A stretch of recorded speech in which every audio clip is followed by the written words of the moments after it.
Conrad, how are you on this wonderful Thursday, April 30th?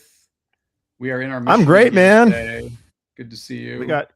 Why are you wearing so much Michigan gear? Why am I wearing so much Michigan gear? You Well, want to share? because today we also recorded middle-aged legal podcast episode with our good friends Jared Correa and Ryan McKean, and they lost bets to us, and so I'm rubbing it in. Yeah, I love it, and I am looking forward to Ryan McKean's package arriving sometime in the next 2 to 4 weeks from a jersey, a Super Bowl jersey for the Seattle Seahawks, which Very is nice. almost unfair because I have watched all of one Seattle Seahawks game in the last decade. But they won the Super Bowl. They won the Super Bowl. They won it before when you didn't watch it as well. You know what's even worse? I didn't even know that they'd won it before. I had a sense of that. That's, hey, support the team. So it's office hours today. If you are following along, we appreciate it. And if you have questions for us, we want to hear from you or topic suggestions. One thing, Conrad, I'm going to kick this off with just a question from Gyi. I don't know if you saw that Google's Q1 earnings came out, and not surprising, their ad revenue up 15.5%. And year over year? Hold on. Yeah, year over, I think either year over year or quarter over quarter. That's a live stream sneeze there from Conrad's. Wow. That's how you know it's really him, not Conrad's AI avatar. Right. AI avatars don't sneeze. But they also don't have the Mike Tyson tooth. And without giving, it's funny. I just went to the dentist this morning, and they've been pitching me on getting veneers for like 6 years, and I'm like, do I need veneers? But I don't even know anyway, what that is. Yeah, they want to put this porcelain on my teeth because I'm wearing it, made my teeth or something. Anyway, okay. Who cares? Here's the thing. Near media partnership, all the data, without giving away all the actual numbers, supports that an increasing share of users click on ads, even in sometimes people who say that they wouldn't click on an ad. And ad clicks, Google's revenue's up. But the lawyers that we talk to many of them are like, this is getting nuts. The cost per clicks, the cost per cases from ads, the national, they're showing more national players showing up in my ad space. Can a lawyer afford to go ad free? Can you compete on organic only? Yeah. Sure you can. Talk to us about that. Here's the thing. It's not even a great question. Yeah, go ahead. The ad free thing it's great. You have to understand what your business is trying to do. You have to understand what your business is trying to do.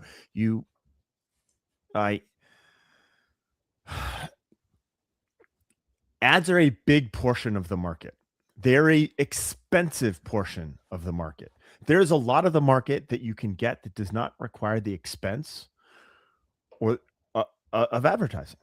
Let's talk about those. Let's talk about that. What's that look like? You're walking away from a large portion of the market. So you can't. So let's talk about. So there is a percentage of business that goes through LSAs. That is a very high percentage. Okay, on digital direct response stuff. That is a fact. There is a percentage that goes through pay-per-click.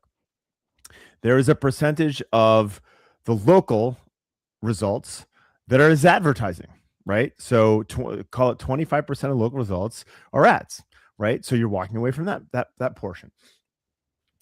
Let's talk about social media. You will have a inert, non-growing social media account if you rely on organic. And how do you know what percentage of people that are following your law firm page or connected with you on Facebook actually see your organic posts? Well, so it's different for both. It's funny you should ask this because I have slides for that I'm going to be sharing at an Well, maybe you upcoming shouldn't share that. conference. Maybe you shouldn't No, share. no, Make people buy tickets. Pay no, the no. price of admission. They're not buying my tickets. Are we not revealing this at Lunch Hour Legal Marketing Summit? You gotta save some ammo. Save some We'll ammo. save some ammo, but where on Okay. this? I mean, it's really fascinating. It is between 1% and 5%. Facebook link. These are linked Facebook and LinkedIn in data. One of them is much more definitive because LinkedIn doesn't share as much data as you would think. But you cannot grow. I'm just trying to find this data because you asked for it. It's less than 10%. It's well less than 10. Here we go. It's well less than 10%. So in my notes here, hold on, I gotta move my camera to read my notes. Typical business posts on Facebook only reach 2 to 5% of your followers. On LinkedIn, it's closer to 1 to 3%. Okay. I got a goofy. Okay, so you have that. The other part that we don't recognize is that's who you know. And we have this fallacious assumption that you hit who you know, and then it just spreads based on that network. Well, depending on how much engagement you get, it's very, very small. So I just took, this is a set of screenshots. I took the last 1, 2, 3, 4, 5, 6, 7, 8, my last 8 Facebook posts. Okay. The percentage of the visibility that got that was my network as opposed to a second degree around that network. Okay. So just reading these numbers off: 79, 98, 88, 58, 90, 68, 95, 92. Average that out, you're probably looking at, I don't know, it's probably somewhere around the high 80s to 90%, which means you're not really organically growing this. You have to pay to build out this influence. If you have a strong network, if you have a strong referral network, if you have a strong digital network, and you can work and live and achieve your business objectives without running that advertising, great, Merry Christmas. But you are not an aggressive, really growing firm, and you just have to. That is just a fact, right? Well, and I was going to. So thank you for sharing those numbers, and I'm going to not necessarily push but back. Still come to the conferences that we're talking about. Well, I'm gonna give you a story. I'm gonna let you react to it that we hear a lot. Is that you see these legal social influencers, right? Law by Mike, Legal Eagle. They've got hundreds of thousands, if not millions, of subscribers and viewers. And so what I was going to poke at is it because of the pages and people that you're using in your data set, they're just not as viral as Law by Mike, right? Like Law by Mike hit. That's right. If he was having this conversation, and so his numbers look different, right? They look different, and then there's become a proliferation of these social media consultant, coach, paid programs, and they'll say, look, learn to do what Law by Mike's doing, or learn to do what these other folks are doing. But aren't those kind of the exception to the rule? I mean, out of the hundreds of firms that we talk to on the regular, the overwhelming majority aren't doing the hundreds of thousands of subscribers, views thing. They're much more in the, we're getting 5 to 10%. And so again, the whole question here is this. I'm like, all right, look, I'm in this. I hear you, Conrad. I want to build a business that is not relying on ads. And so I'm doing the stuff that you talk about. I'm trying to deliver remarkable services, get people to leave reviews organically. I'm doing Google Business Profile. Maybe I'm publishing. Maybe I'm publishing both on site, so that I'm trying to do quote unquote SEO. Maybe I'm sophisticated. I'm doing third-party platform publishing, trying to get those mentions up and all that kind of stuff. Do the digital PR thing. I'm doing social media because, well, for all the reasons we just said, it's just my time. I don't have to pay for it. But you're telling me, and I'm seeing it. I'm some of these law firms are like, I'm seeing it. I'm seeing that my numbers, my law firm page, and my social connections, they kind of reflect the numbers that you're telling me. It's like it's not this amazing reach tool that I thought it would be. So now I'm back to, well, what am I supposed to do? Maybe I'm trying to be Law by Mike and trying to go viral and stuff, but it seems to me like you still come back to the same thing, which is ads have to be a part of the mix. Maybe it's just paid social ads, or maybe it's something else. But are you seeing great results on the organic only game for the firm that, like, to your point, saying, I've got this position in the market. I'm not trying to dominate, but I'm not seeing a lot of this organic stuff really taking hold. Organic only. Like, it's fine. Like, so it's fine. Again, it depends on what you want. Like, I talk about the Compass Rose guys, right? They don't need to advertise at all because everyone who might be a client of theirs already knows who they are. How do they know who they are? How did they learn who they were? It is reputation and news coverage and a very, very small community of people who know exactly what this is, right? If you are a government employee who may be in the whistleblower market, that's not the right thing. Orientation, you know who these guys are. Like, you just do, because they have represented all of the people. Let's say I'm a plaintiff's personal injury lawyer. I've been doing motor vehicle. Then you're not Compass Rose, right?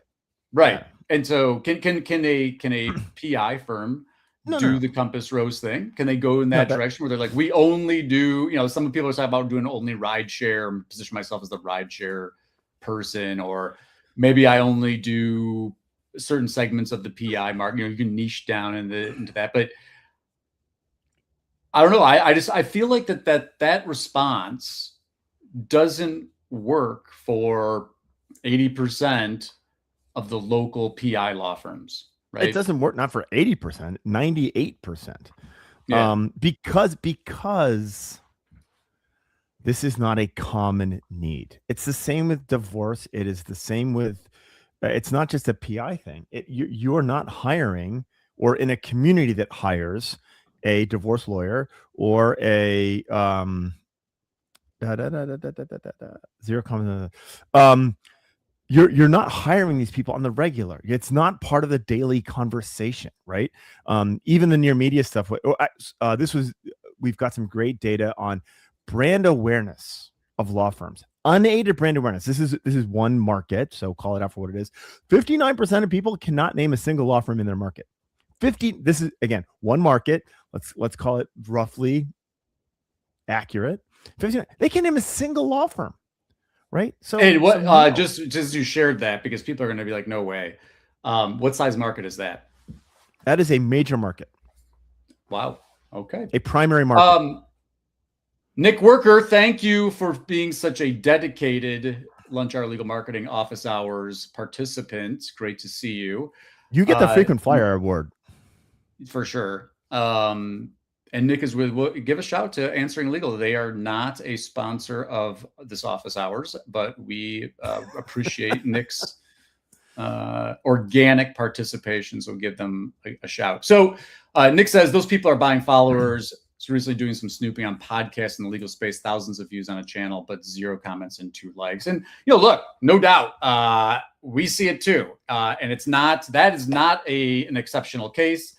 Fake follower counts, fake engagement pods, fake reviews, fake. Nick, you want to share we know, because we don't play the game. I don't know. I know nothing. All right. You want to do, you can fake it. You can fake it. But till you make it.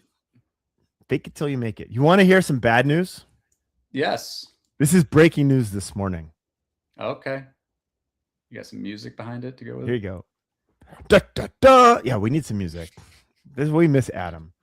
Breaking news. It's literally called, this is a LinkedIn headline, breaking news. On the map marketing.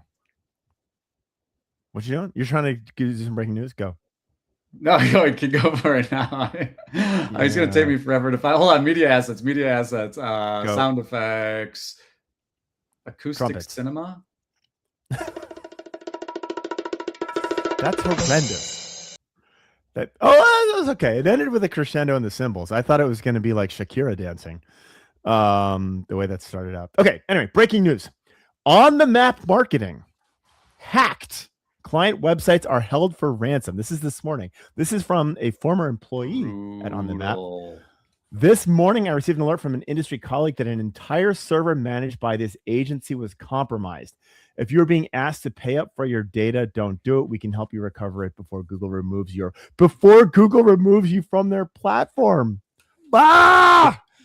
Let's hope that that's not a WP Engine issue, right? That they're not on I haven't heard anything from WP Engine. So I haven't heard anything from WP Engine either, but there you go. I threw that in the chat. Scary stuff. Scary well, stuff. I mean, this is very problematic. I mean, on the map, Kristaps was the former CEO there. He's moved on. He was a good guy. They were, I believe, the agency that was doing the poor comparatives of they were doing the comparatives of and reviews of competitors. We did an episode on that from a competitive set. Listicles. Conrad is on. It wasn't listicles. No. This is yeah. Go ahead. On that map is not on the map. That's what I was going to ask you. Please refresh my recollection of did on the map sell? They sold to private equity. Well, come on. Very quietly. The same. Yeah. Okay. So there are. So let me paint this in a positive light for everybody. If you are not a client of On the Map, your rankings have just improved. Yikes. Sorry. That was. What else do we have here today? Any other questions for Conrad and Gyi? Trying to think if I had any recent questions come up. I keep coming back to this issue of ads. Even in, obviously their ads are coming to generative AI. They're here for ChatGPT, even though they're not accessible to most firms, in my opinion. Ads are coming to AI mode. They're already here for AI mode. I think you're going to start to see them more ubiquitous. Because you and I, we see behind the scenes, we see the click costs, we see the conversion rates. We listen to user behavior testing through the Near Media program, and there is just such a blurring between quote unquote organic and ads that while I agree you don't have to do them, I just know that you are really opting out of a very significant share of the market if you don't. What do you think that number is? So we know what it is. We know what it is. I literally we just recorded our latest wave of Near Media research, but can't share it because it's proprietary. It hasn't been approved for public. We haven't agreed that that's going to be a public number. But I think we have released what it was in the LSA context. Sorry, what do you mean? I mean the total market. If you are like, right, I am ads free because I'm a great lawyer and people should find me because of that. Yep. Bleh. Yep. And by the way, what is the size of the market for that though? Right? Like, is it 20% of the market? Subscribe to Near Media until maybe that's a stat that we'll talk to them about and that we'll release. Because again, I get it, and in fact, we've been encouraging this concept of diversification, and part of that diversification, it may include ads because there are some of it's just the fact that Attorney Sync has historically been many years early on we were an SEO only company. Fortunately, we diversified into ad management, media management many years ago, but we have clients that were like, look, we don't want to play in the ads game. And I'm like, I understand, but it's important that you know what you're leaving on the table. And even in the brand context, right? Because again, these things interplay. It's not just the legal services consumer journey is not purely bucketed into brand versus non-brand. Both of those journeys intersect. Yeah, I think At the risk of saying how smart I am on purpose, one of the things again again, well, I in haven't this done it yet. conversation. I haven't. Yeah, I was gonna say I haven't done it yet today. But there's a like I'm an SEO guy. I love SEO. Like I grew up doing that. Like that's how I got into this business. I wish that's all I could do it like at this point in time. Like I wish that was a thing. But like and I remember when I started the agency by accident, started the agency, and I was like, we're never going to build websites. I'm never going to do advertising. Yep. Social media wasn't a thing, really. I mean, it was like it wasn't like a Brand new. channel. And so I was like, I'm just going to be an SEO guy. And so like the first 2 years, I just did straight direct SEO consulting. But as the sands have shifted under our feet at an increasing pace, the agencies that are like, we're the best at SEO, or we're the best at, I mean, we're the best at, I don't even want to say it because then I'm being mean. We're the best at one thing. Let's put it that way. We're the best at one thing. Super short-sighted, and it's not what your clients need. It's not what they want. And so it was very important to me for the agency to diversify, and that was because that's what our clients needed. It's not because I hate advertising, by the way, especially pay-per-click. Like I'd rather shoot myself than that sounds I would rather eat kitty litter than get into a Google pay-per-click account.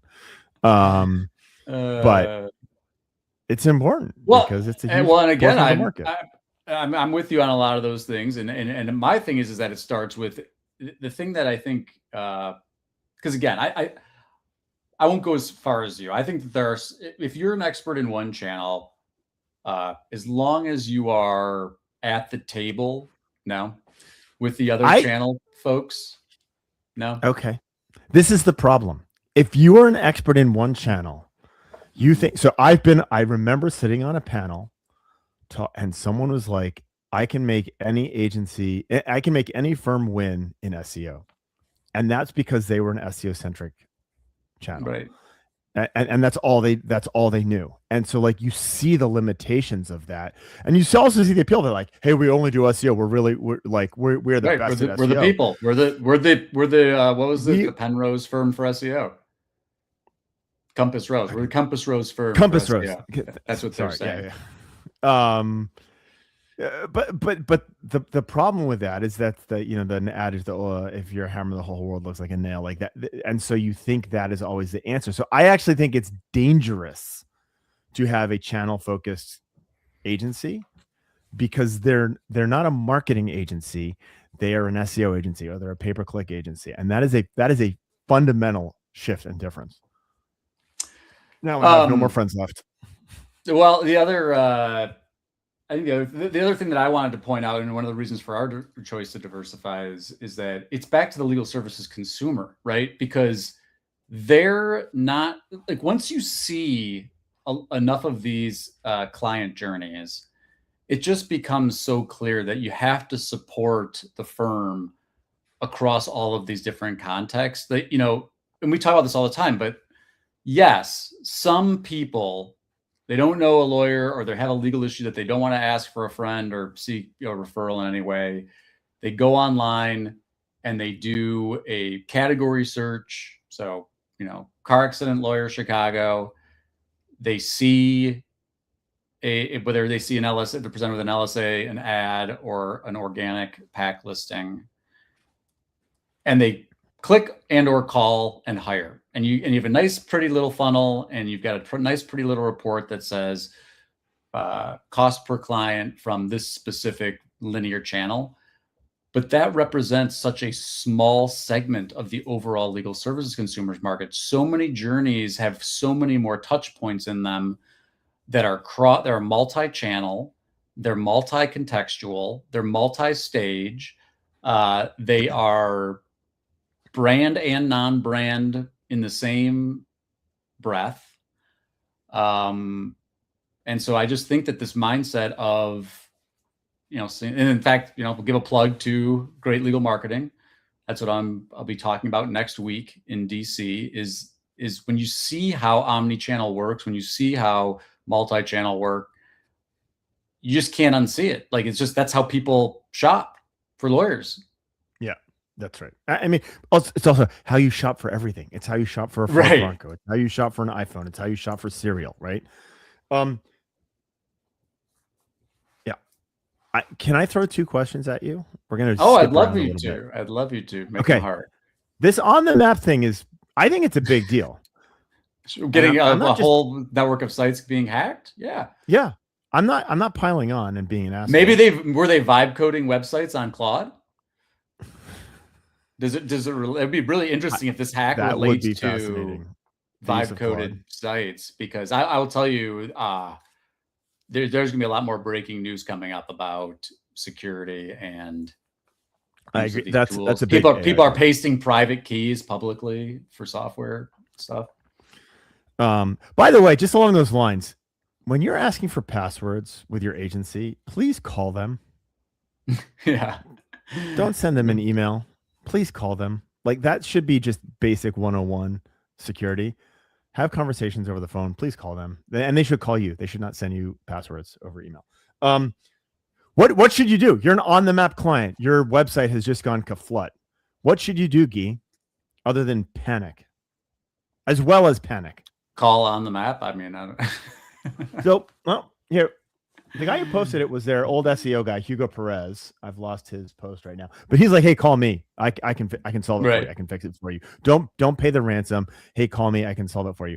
I think I know what he's going to do. Maybe. Yeah. Maybe. So this is my guess. I don't know this, but this should be a standard practice for all of you who have websites, and you should know how this works. We do this. WP Engine does this by default. So this happens for all of our sites. I'm sure it happens for all of your sites as well, Gyi. They make a backup of your site every single day. Daily, yep. And you can go back and restore yesterday's version, change the password, and then you're fine. I suspect, but it depends on the nature. It depends on the nature of the hack too, right? It might not just be a hosting issue, right? It depends. You know, what if somehow they compromised registrar and they have pointed name servers somewhere else, stuff like that, you know? That would have. I don't know what the nature. I don't know what the nature of the hack is. I'm going with the nature on this. It would have to be because it's a specific server box. It has to be on the hosting side. That's what the news is. It's one specific server. Yeah. So I think it has to be on the hosting side. But you should all know that if things go stupid on your site and you have a good host, you can go back by and large and restore the pre-hacked version of that site. If you don't, you may have to pay your agency to get rid of a bunch of foreign porn that ended up on your site because you were hacked, which is something that we have done for a client on multiple occasions. So I think that is the right approach. Let me ask you another question. I'm looking at a post that Mockingbird Marketing sent out this morning.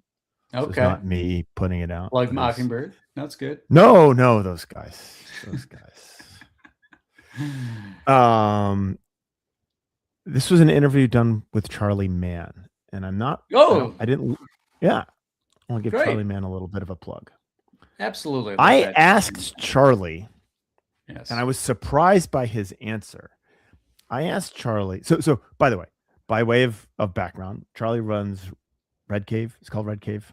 No, that's Jared. Red Cave is Red Kraken. Fuck, Red Kraken, creative, Blue and Sharks, Law from Red Kraken, Law from Alchemy. So a lot of what he does, I don't even know if that's correct English grammar. Some things that he does is email marketing. And I asked him, we've done a lot of work on email marketing with clients, and he has a whole very strong perspective and does it very well. Stuff's great. I asked him, Gyi, what is the minimum list size? This is one of the questions we ask prospective clients. What is the minimum list size that you would bother with a client running email marketing? It's a weekly email. I'm going to create content. We're going to send it out once a week. It is a brand awareness, maybe brand affinity play. Stay in front of people. What is the minimum size of that email address that you would bother take the time to actually do that with? Well, this is my answer is 0, because if you're starting the email, maybe you're brand new to it and you're just starting to get subscribers. Like, you don't necessarily need an existing list to start. Okay, Make it well, worth it. I mean, that's even more magnanimous. So I like your answer is zero. I think zero. Charlie told me he has a client who has 20. It was either 20 or 40 people on their email list, and they're all Fortune 100 CEOs. Well, see, that's the thing. Part of this 20 of the most valuable clients in the country. Part of this is the quality of the list, right? Are people actually reading it? Who's on the list? Is it a bunch of marketing SEO people listening to your podcast so they know what to do with their clients next week? So I'll give you my reason for zero, because I think that opted-in email attention is the most sacred gold standard attention. I remember you saying this. That you can get, right? That audience, assuming you didn't buy the list, and especially on a weekly basis, is willing to receive messaging from you on a weekly basis. That is going to be your core audience. And the additional benefit of having opted in emails, assuming that they've opted in to receive more messaging from you, is first party advertising across all of these different platforms. And I just, again, one of those, that's back to this, maybe that's not omni, but multi-channel approach with people who want to consume for you. And it's a great vehicle for things like local giveaways and professional networking and all of these other things, referral sources, all of these other things we talk about, because email is such a, even though we threw a lot of spam, and there's a lot of technology in place to try to weed spam emails out. But if you get people who want to receive, they opt in to receive email from you, don't take that for granted and work on growing that list. I think that is one of the most valuable places that you can invest personally. So you're making the argument to grow that list, right? Grow that list. Like, I'm not, I guess what I'm saying is, I'm reacting to the question is that there isn't a size of list that makes it worth it or not. It is, I would say it's like table stakes to be thinking about email. I will call it email marketing for sure. But what I don't mean is this: your firm's monthly newsletter. That's not what I'm talking about, right? And I think if you've seen some of the work that Charlie puts out, you get more clarity around that. So I encourage people to go check out Red Kraken, who, by the way, just to be clear again, because now we're in this weird world of sponsored endorsements. Oh, this is not a sponsored endorsement for Charlie. You don't have to say the part it's not a sponsor. You don't have to say. I feel like you do now. I feel like we do now, right? Where it's like, oh, I'm all John. Got John Henson. He's wrapped around the axle on that. Okay. John Henson, not a sponsor either. John Henson. But a very generous contributor and community member, and we are grateful for his. That is very true. Very true. Yes. So when we start talking to a new prospect, one of the things I always want to know is how big is their list, and what we don't know. Why do you ask that? Why do you ask that question, Conrad? Well, this is because I want to know the two things that you mentioned. Number one, what type of advertising should they be doing to that list, right? And how much is that going to cost? How aggressively do we want to put the brand, keep the brand in front of those people? And number two, like, should we bother doing an email, right, on a weekly basis? A brand affinity email. It is not a call now if you've been in a car accident. It is a brand affinity email. This is why this person is interesting, and that is a weekly endeavor. I just have this feel, if you were to look at most email lists, let's say you have 1,000 people on those, you've got a deliverability issue. So that 1,000 is going to get cut down to, let's use very round numbers. Depending on how that list, depending on how that list is, how old that list is, all this kind of stuff. That list is going to hit 40% of that list. Okay, I'm pulling that out of the ether. Less than 100. 40%. Less than 100. So your 1,000 has now gone down to 400. Of those 400, how many of those emails are going to make it into the primary So that's deliverability. Like, and what I mean by deliverability is, will the email will your email actually let this through? Okay. Right. Is it an old email address? Is it a broken email address? And then you have all these issues. Like if you have a whole bunch of broken addresses and delivery problems, then the likelihood that they'll let it actually through drops down. Like it's a complicated thing. Charlie spends a lot Have of you time been on. spamming the list? Have you been spamming the crap out of the list? Is a high rate of unsubscribes? Like all of these things are very, very real. But my 1,000 drops down to 400. Of those 400 that actually get delivered, how many go into the primary inbox, right? So let's call that generously. Let's give that another 40%. So now I'm down to 160 emails. Of those 160 emails, how many are actually opened? Okay, so I'll use 40%. I don't know why I'm stuck. I'm making the math. Let's say 25%. Anyway, I just made my math easy. Now you're talking about 40 emails that are actually opened.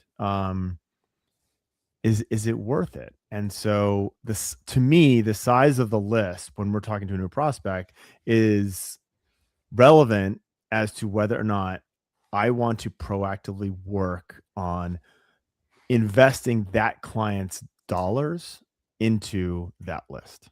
Okay. Or is that money spent better elsewhere? So that you and I have ranted about it. What did Charlie Mann say? Charlie, I think it's in. I haven't listened to it because I've been watching it, but I think his number is 20. And I don't know if that was a bullshit answer to make the point or if it was a real answer, because it's shockingly low. I believe he said, man, I feel like if you have less than 1,000 contacts, so sorry, let me be clear. It depends on the firm's overall aggressiveness with their marketing efforts. Okay. And so the reason I say this is if I'm going to spend $1,500 a month reaching 20 people over they're email, not your first dollars.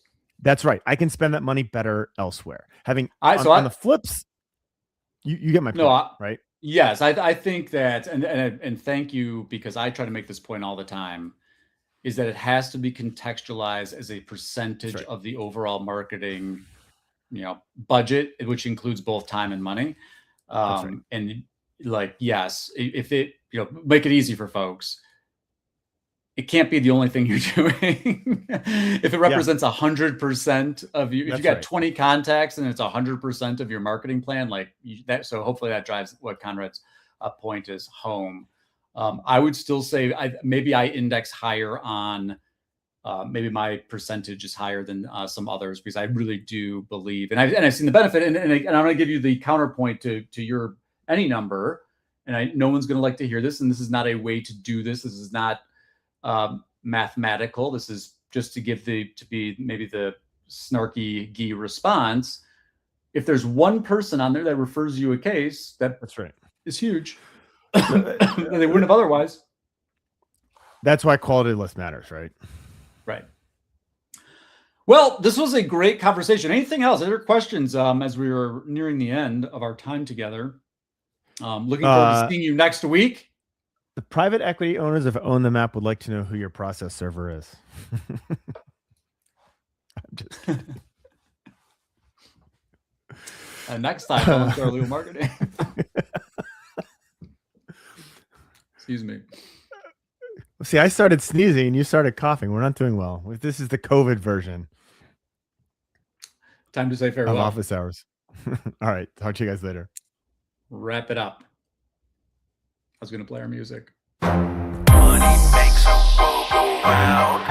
Welcome to Lunch Hour Legal Marketing, teaching you how to promote, market, and make fat stacks for your legal practice.